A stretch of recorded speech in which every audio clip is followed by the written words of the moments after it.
Mapesan. Ako po si Rosalie de la Cruz from grade 9, Pentacme, Mandanensis. Ako po si Merna C. Cruz from grade 8, Saribus, Rotondi, Pilipinas. Ngayon po ay kami may papakita sa inyo isang experiment na kung tawagin can-crossing experiment.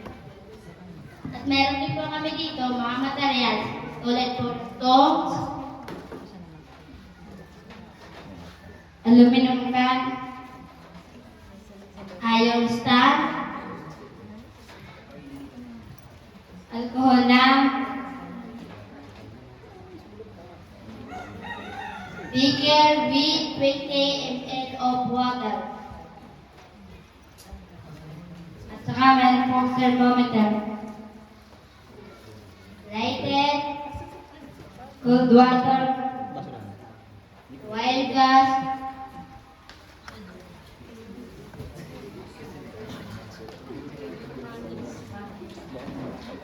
ngayon po ay sisimulan na po namin kung paano po magawa ng isang experiment.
Titingnan po natin kung ano po yung kanyang temperature.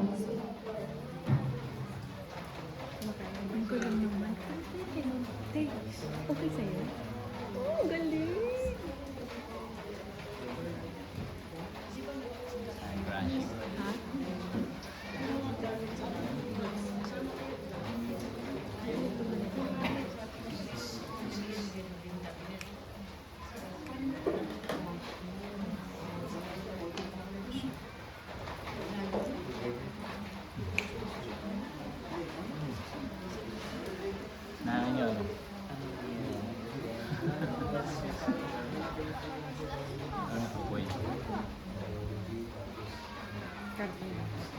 Nahangin apoy.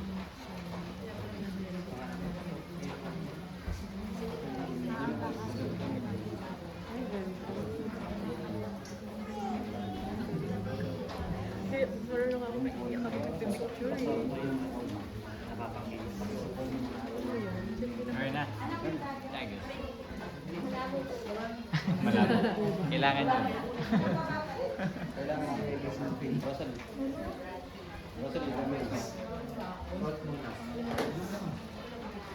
Asipan nyo yun daw. Panyo yun.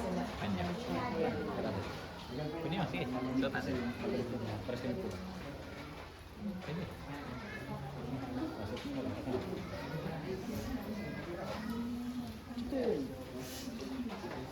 Sige.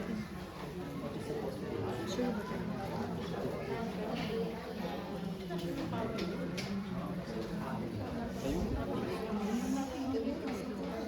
Kaya ko na yun.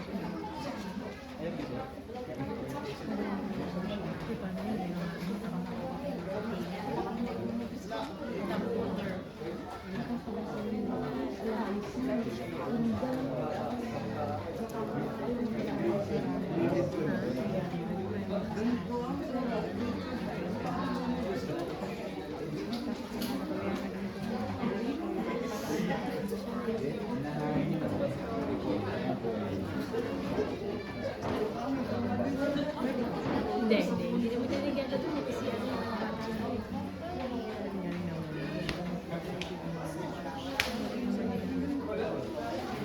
Dahil sa akin, pinabasa ko.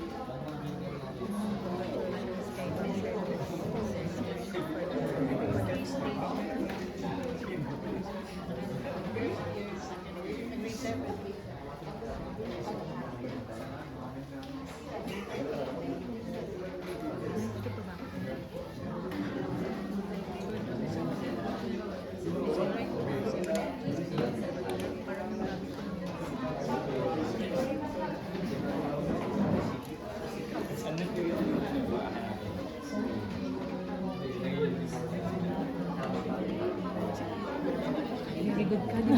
Galing-galing mo.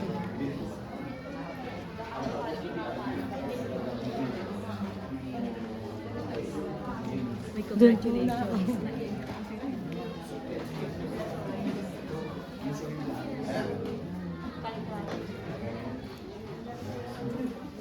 Ngayon naman po, magtatanong po ako sa inyo, ano po ang mangyayari pag kailipot po namin ang mainit na lata sa malamig na tubig? Sorry, Jerry Boy. Natakpan. Siyempre, amin na po, nanangoy na po.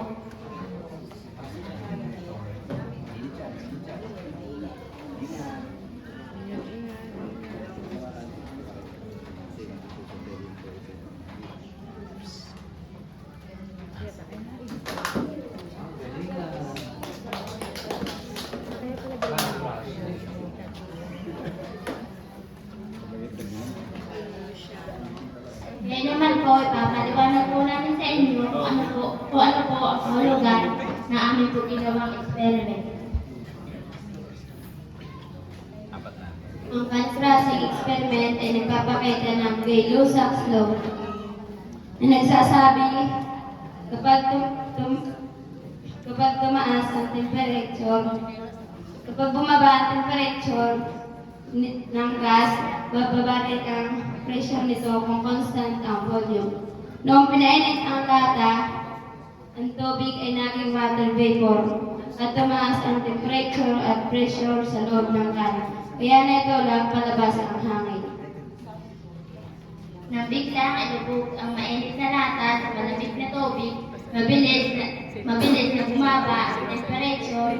Dahil dito, ang water vapor ay nag-condense at naging liquid, kaya bumaba ng husto ang pressure sa loob ng lata. Mas mataas ang atmospheric pressure sa labas kaysa sa pressure sa loob. Kaya itinulak ng hangin sa labas ang lata papaloob hanggang ito ay maloko. Yun lang po. Maraming salamat.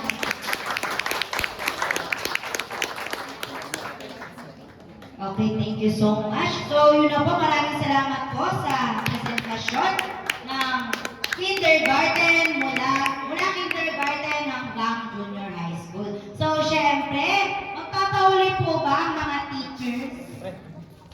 Meron po kami inihandang simpleng pampasiglang bilang